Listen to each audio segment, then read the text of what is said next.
মা, কত বেলা হয়ে গেছে এখনো খাবার পেলাম না, আমার খুব ক্ষুধা লেগেছে।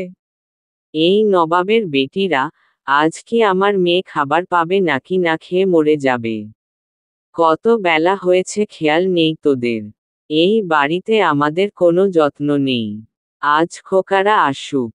না মা, আমাদের একটু রান্না করতে দেরি হয়ে গেছে, এই নাও বোন, তোমার খাবার। তোরা জানিস না, আমার মেয়েটা বেশিক্ষণ না খেয়ে থাকতে পারে না, ওর শরীর খারাপ হয়ে যায়।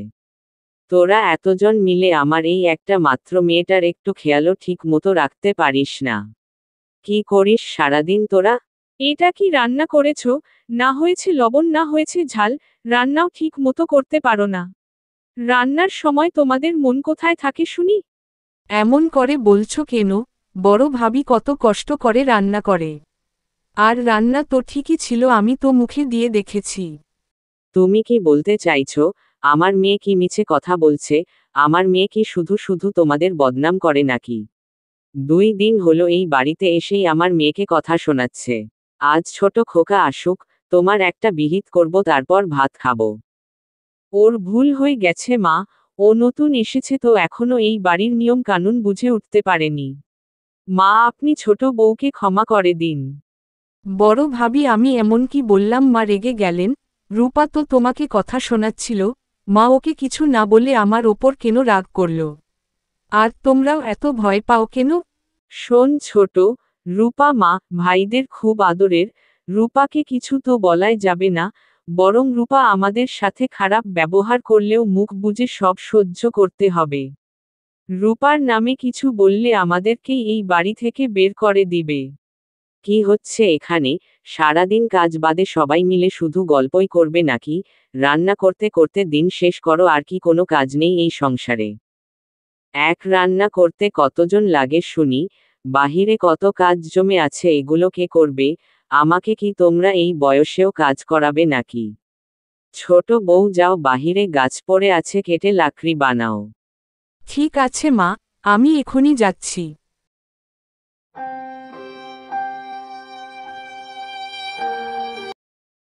এই যে ছোট ভাবি, শোনো, আমার কিছু জামা কাপড় নোংরা হয়েছে, এগুলো এখনই ধুয়ে দাও। দেখছো তো আমি কাজ করছি, একটু পরে ধুয়ে দিব। শোনো বোন, একটা কথা বলি, মন খারাপ করো না। তুমি তো এখন বড় হয়েছ, নিজের কাজগুলো এখন নিজে করতে শেখো। তুমি আমাকে এত বড় কথা বললে। আজ ছোট ভাই আসুক, আমি সব বলে দেব। দেখো তখন কেমন হয়। ছোট ভাইয়া, তোর বউ আমার সাথে খারাপ ব্যবহার করেছে, আমি শুধু বলেছিলাম ভাবি আমার জামাগুলো একটু ধুয়ে দিও, তাই আমাকে কত কথা শোনালো। ভাইয়া, আমি খুব কষ্ট পেয়েছি রে, আমাকে তো কখনো কেউ এমন করে বলেনি। তুমি আমার বোনকে কি বলেছ? তুমি জানো না ও আমাদের কত আদরের।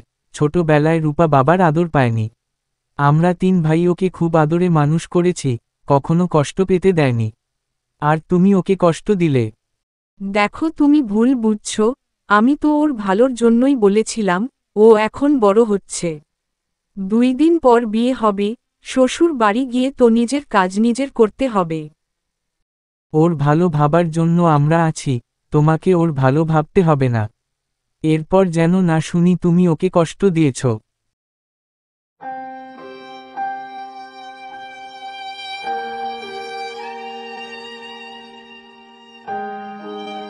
কি রে ছোট, মন খারাপ করে আছিস কেন? ছোট কিছু বলেছে নাকি? মেজ ভাবি, আমি রূপাকে শুধু বলেছিলাম নিজের কাজগুলো নিজের করা উচিত। তাই রূপা ওর ছোট ভাইকে দিয়ে আমাকে বকা শুনিয়ে নিল। তুই কেন বলতে গেলি রূপাকে?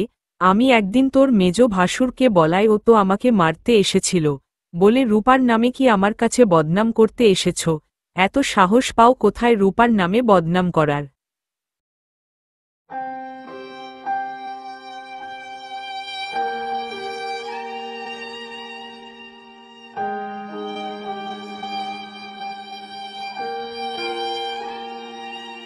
যাক, ভালোই হয়েছে তোমাদের 3 ভাইকে একসাথে পেয়ে।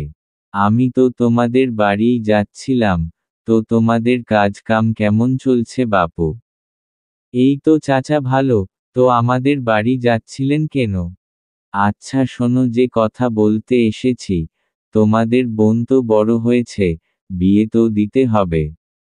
আমার খোঁজে একটা ভালো ছেলে আছে, শহরে বাড়ি, ভালো ব্যবসা করে, বর ঘর সব ভালো, কথাটা ভেবে দেখো। চাচা আপনি তো জানেন, রূপা আমাদের 3 ভাইয়ের কত আদরের, ছেলে ভালো হলে আমাদের এই বিয়েতে কোনো আপত্তি নেই, কি বলিস তোরা? আমাদেরও কোনো আপত্তি নেই। ঠিক আছে চাচা, মায়ের সাথে কথা বলে আপনাকে জানাবো, আজ আসি, একটু তাড়া আছে। মা, রূপার একটা ভালো বিয়ে এসেছে, ছেলে ভালো ব্যবসা করে, বড় বাড়ি, রূপার ওখানে বিয়ে হলে রাজরানীর মতো থাকবে। তোরা যা ভালো বুঝিস, শুধু মেয়েটা সুখে থাকলেই আমার শান্তি। যাক, রূপার জন্য মনের মতো বিয়ের খোঁজ পাওয়া গেল। শোনো বউ, আগামী শুক্রবার রূপার বিয়ে, বিয়েতে কোনো কমতি যেন না হয়। তুমি তোমার 2 জাকে সাথে নিয়ে কাজগুলো সব দেখবে। অবশেষে রূপার জন্য মনের মতো বর পাওয়া গেল। কিন্তু রূপার যা জেদ হয়েছে না, শ্বশুর বাড়ি যে না আবার কি করে। এই তো তুমি ভুল বললে, রূপার কোনো রাগ জেদ নেই। আর শোনো, রূপার নামে কোনো বাজে কথা বলবে না, এই বলে দিলাম। 2 দিন হতে না হতেই আমার বোনকে নিয়ে কথা বলা শুরু হয়ে গেছে। আমাদের বোন খুব আদরের, আমরা ওর যত্ন ভালোবাসার কোনো কমতি রাখিনি। তুমি ওর খেয়াল রেখো ভাই, কষ্ট পেতে দিও না, ওকে একটু সময় দিও, ও ধীরে ধীরে সংসারের সব কাজ বুঝে যাবে। আপনারা কোনো টেনশন করবেন না, ওই বাড়িতে ওর কোনো কষ্ট হবে না, ওখানে রূপা রাজরানীর মতো থাকবে। ঠিক আছে ভাই, তোমরা এখন রওনা দাও, অনেক দূরের পথ যেতে সময় লাগবে, সাবধানে যেও আর রূপার খেয়াল রেখো।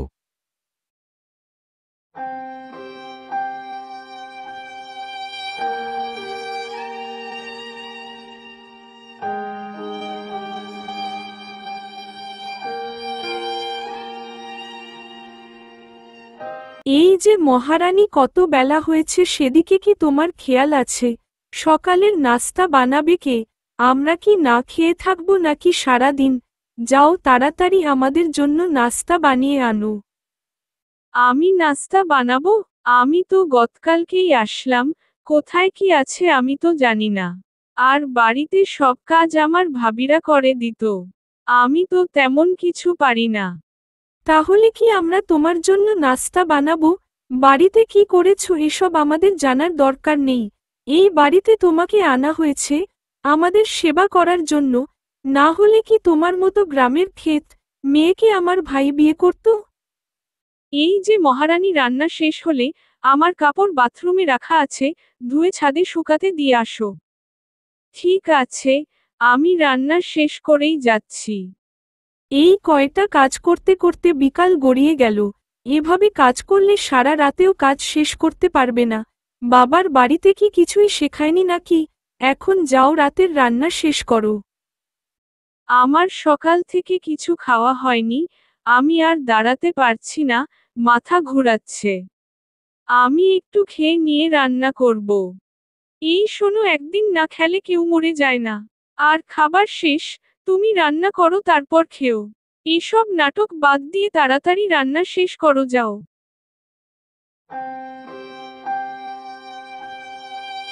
এখানে এভাবে বসে আছো কেন? কাজ নেই নাকি? আসো, আমাকে খেতে দাও। তুমি কি দেখতে পাও না তোমার বোনেরা সারাদিন আমাকে দিয়ে কত কাজ করাই? তুমি তো বিয়ের সময় বলেছিলে আমাকে রাজরানী করে রাখবে। এখন কি সব ভুলে গেছো? এই শোনো, তোমার কি মনে হয় তোমাকে বসিয়ে রাখার জন্য বিয়ে করেছি? গরিব ঘরে বিয়ে করেছি, কোনো টাকাও নেইনি, শুধু আমার বোনদের যেন যত্ন করতে পারে। আমার বোনেরা যা যা বলবে তাই করবে, ওদের নামে কোনো নালিশ শুনতে চাই না, মনে থাকে যেন কথাটা।